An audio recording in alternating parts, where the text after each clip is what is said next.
I klar til optagelse? Det er svært at se, hvor den er henne.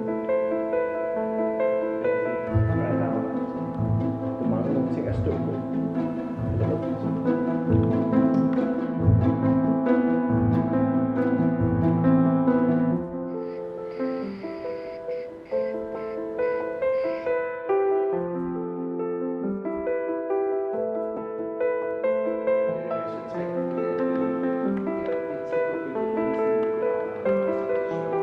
Amulet er et virtual production studie her i København, som vi stiftede i år 2019. Vi er et konsulenthus, som laver skræddersyede virtual production løsninger til produktioner, og så kreerer vi også baggrunden, hvis behovet er til det.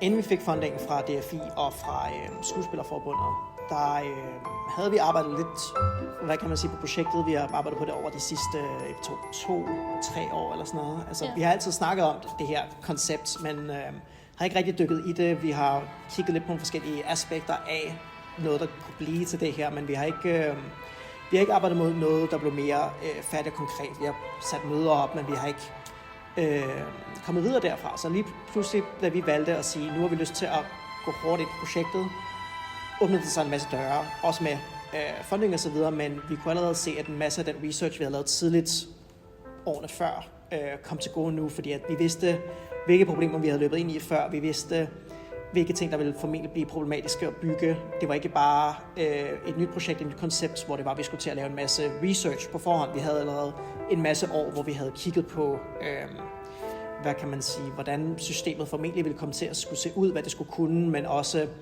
hvad er det for nogle værdier, fordi vi havde snakket lidt om den her idé med andre, så det havde også allerede givet os nogle idéer om, hvad skal det kunne, hvilke ting er det, der er svære i industrien, hvad er det for noget, der skal løses her, men også snakke med dukkefører, hvad er det, de har brug for, fordi at det er også en vigtig del af værktøjet, det er, at det ikke bare er animatorer eller også teknikere, der bygger et system, der kan styre dukker.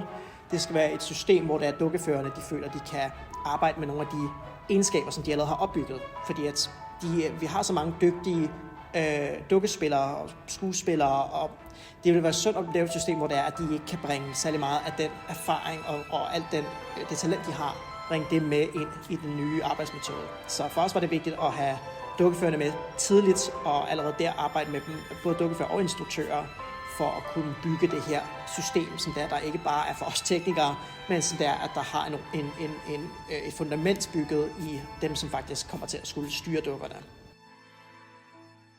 Jeg er vant til at instruere animation, hvor man tager det ligesom en gang på den måde, man har bestemt, og så er det det, man laver.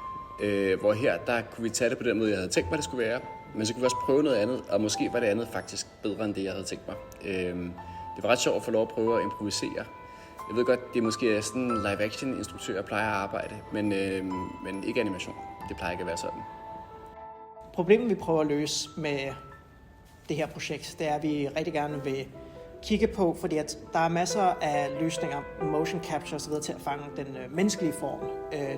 Det vi godt kunne tænke os, det er at arbejde med, hvordan laver vi noget, der er anderledes. Hvordan arbejder vi med væsener, hvordan arbejder vi med robotter, hvordan arbejder vi med ting, som der ikke bare kan fanges med den klassiske humanoide, kan man sige, form.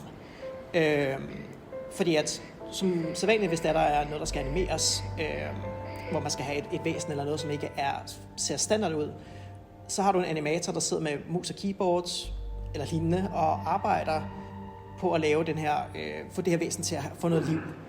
Det kræver rigtig meget arbejde. En dygtig animator kan producere relativt meget i forhold til industristandarden i dag, fordi der er så mange gode værktøjer, men det er stadigvæk en lang proces, hvor vi snakker måske, at man kan producere under et halvt minuts animation på en uges arbejde, hvis ikke længere.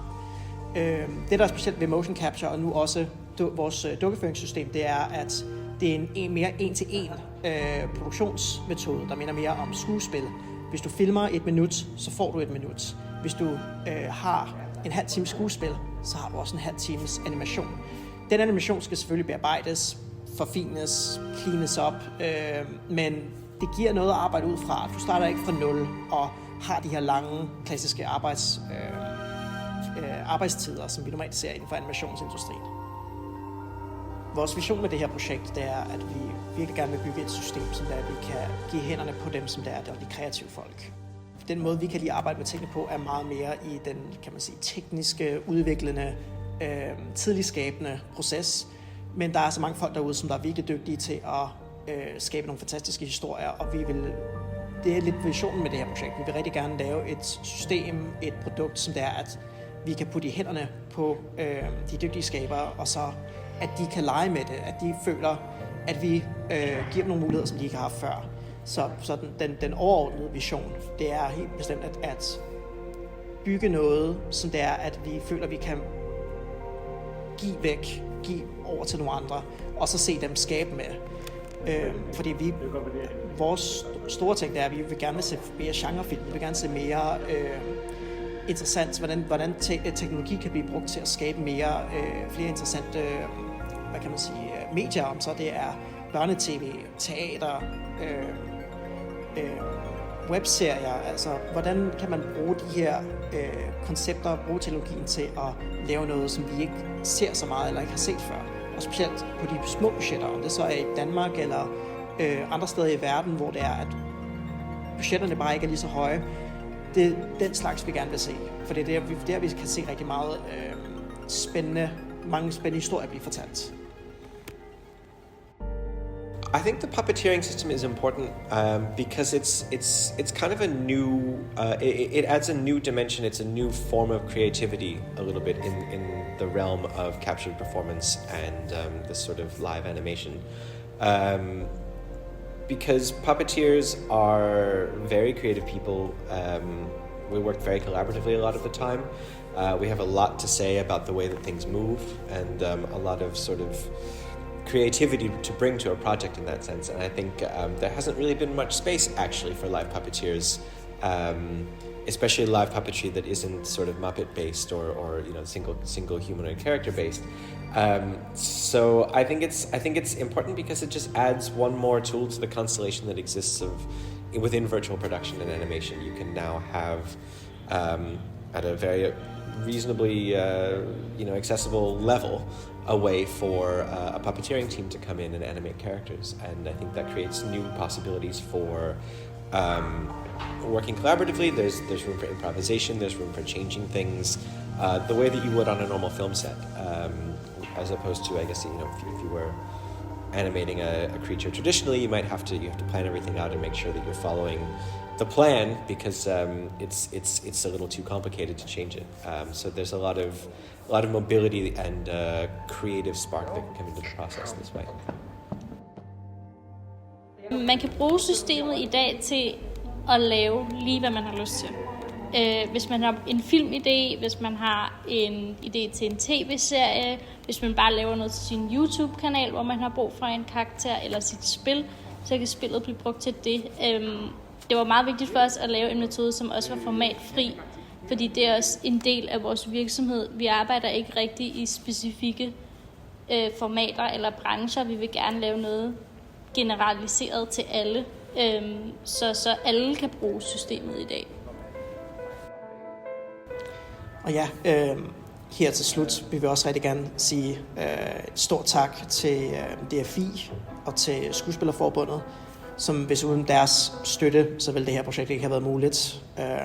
For os har det været en stor ting at kunne på projektet op på et højere niveau, hvor før har det været meget bare os, der har siddet og haft en idé og udviklet for os selv på en eller anden måde at få projektet op på et højere niveau og gøre det muligt for os at inddrage folk, og som det er, der er en del af industrien, som det er, at der har en interesse i de her ting. Og det har også været en stor ting at se, at som vi snakker med folk om projektet, hvor mange der virkelig har en interesse i at kunne bruge noget af det, vi bygger til at kunne fortælle deres historier, om så det er til børn, eller om det er til teater, eller hvorhen det er. Så vi kan se, at der er en interesse i at bringe det her system ud og gøre det brugbart til industrien.